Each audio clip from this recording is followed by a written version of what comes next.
Bharuch railway પોલીસે checking દરમિયાન દાહોદના એક વ્યક્તિને ₹27 લાખની રોકડ રકમ સાથે ઝડપી પાડ્યો હતો। પોલીસે તેની 41(1)B મુજબ ધરપકડ કરી ગુનો નોંધી વધુ તપાસ હાથ ધરી છે।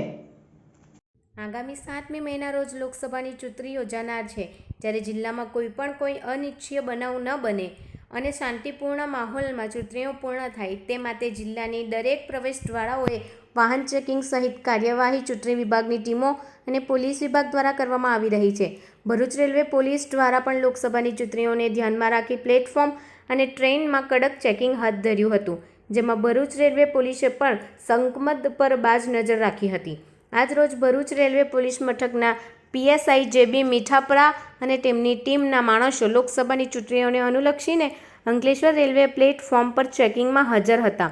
તે સમયે હરિદ્વાર વલસાડ ટ્રેનમાંથી ઉતરેલા એક ઈસમ પર શંકા જતા તેને રોકી તેની બેગની તલાશી લેતા તેમાંથી રૂપિયા જોઈને પોલીસ ચોંકી ઉઠી હતી, જેથી પોલીસને તેને ભરૂચ પોલીસ મથક પર લાવી તપાસ કરતા તેની પાસેથી રોકડા ₹27 લાખ મળી આવ્યા હતા।